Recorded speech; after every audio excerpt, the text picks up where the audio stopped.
gouvernement nous dit on va compenser cette taxe d'habitation à l'euro près, mais pour le moment, personne ne sait, même peut-être le gouvernement, ne sait même pas comment ils vont la compenser.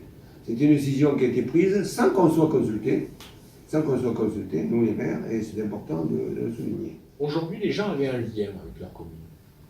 Vous pouvez leur réclamer des piscines, des opéras, des centres culturels. Vous pouvez toujours leur dire, oui, mais si on veut le faire, il va falloir augmenter la taxe d'habitation.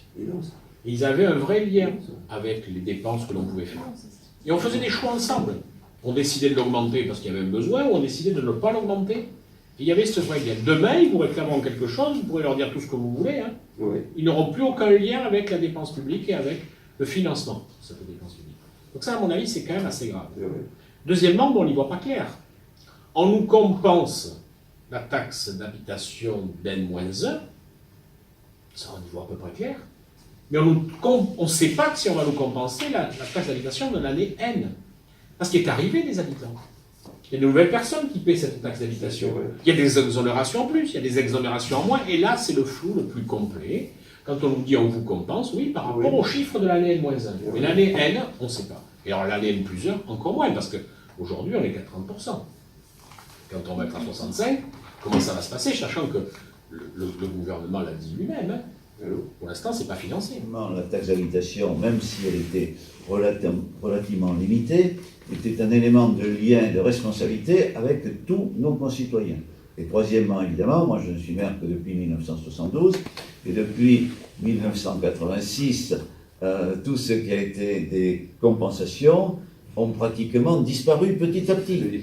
Et dernier point, vous le savez, le gouvernement n'envisageait pas d'avoir une exonération de taxe d'habitation pour tous les contribuables, donc au final ils sont obligés de le faire.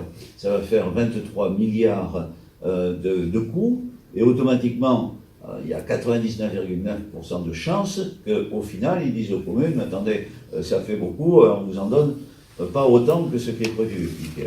Ce qui est indiqué également, c'est qu'à terme ça diminuerait, mais déjà dès le départ, moi je suis sûr qu'en 2021, quand tout sera supprimé, pour la taxe d'habitation, c'est-à-dire qu'il n'y aura plus que les maisons secondaires, les résidences secondaires qui paieront, le gouvernement dira, attendez, mais 23 milliards ça fait trop, donc on vous en compense une partie, ou on s'en dégrève une partie, mais pas le global. Je reviens 2 secondes, vous allez dire pourquoi vous êtes aussi attaché à la taxe d'habitation telle que c'est.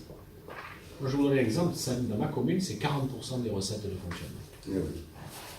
40% des recettes de fonctionnement. Comment voulez-vous que je me prive de 40% des recettes de fonctionnement?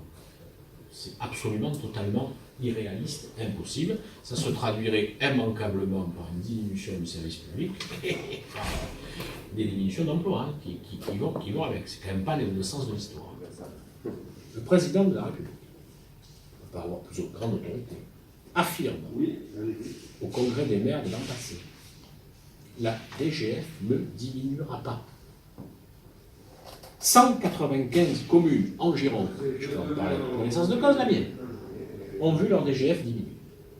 Alors si même quand le président de la République prend un engagement, celui-ci n'est pas tenu, je tombe au bas. Et dans le même temps, puisque ça s'appelait actuellement cette expression, en même temps, on nous demande des choses supplémentaires.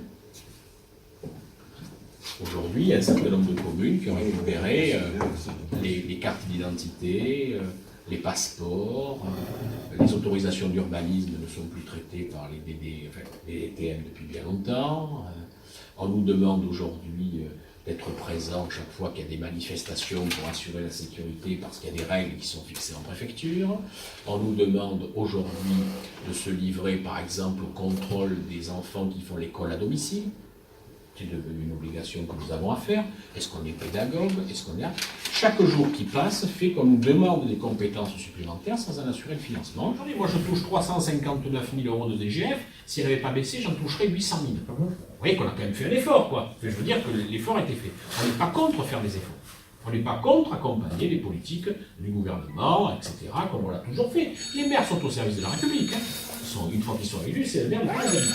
Sauf qu'il faut que tout ça se fasse dans des délais qu'on va considérer de raisonnable et négociable. Mais dans le concret, l'État a demandé plus d'efforts à l'ensemble des collectivités que les efforts qu'il consent pour lui-même. Donc ça ne va pas, si vous voulez. Si c'est proportionné, ça va. Chacun est conscient qu'il y a un moment où il faut qu'on trouve un juste équilibre entre la participation des services publics globaux au niveau national par rapport aux richesses du pays. Mais pour le moment, l'effort qui a été demandé aux collectivités est beaucoup plus important que ce qu'a fait comme effort les services d'État. On veut deux choses. Une pause sur les réformes territoriales, il faut se poser un peu pour voir comment tout ça fonctionne, et une pause sur les diminutions des dotations.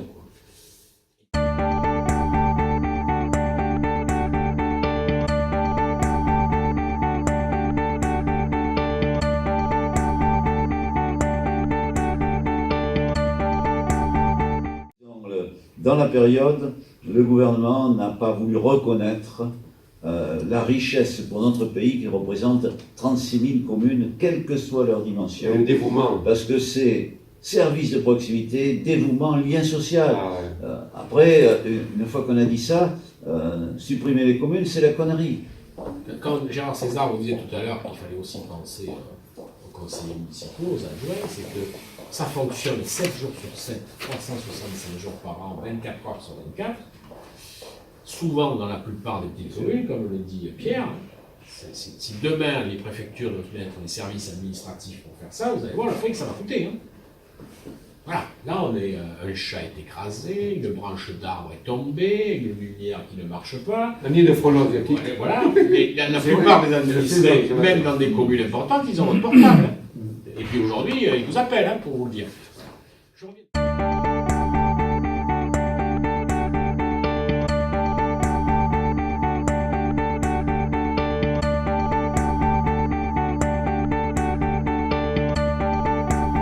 Parce que les maires sont dévoués le dimanche, les jours fériés, tous les jours. Hein, peut-être que Christophe va abonder dans mon sens.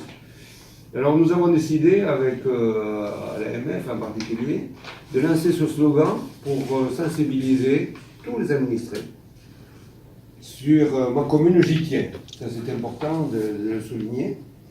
Et donc ça correspond aussi, qui décide paie. Et qui paie décide. On sait qu'il y en a certains des nouveaux élus de 2014 qui ont été usés prématurément. Qui sont découragés. Voilà, parce qu'ils ne s'attendaient pas. En plus, ils arrivent un peu à la période la plus compliquée, si je dis. Ah oui. Voilà, donc pour certains, ils ont été usés. D'ailleurs, certains ont même jeté l'éponge parce que c'était trop compliqué.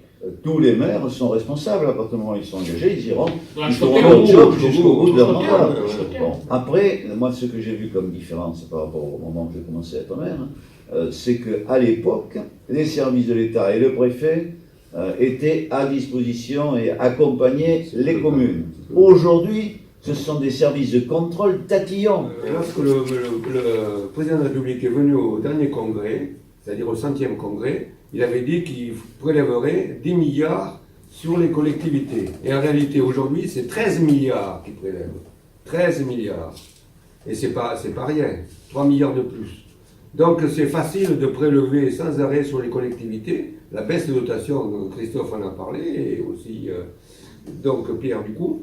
Mais tout ceci fait dire qu'il y a un découragement des maires parce que les moyens ne suffisent pas. On nous transfère des compétences sans arrêt sur les collectivités et elles ne sont pas compensées financièrement.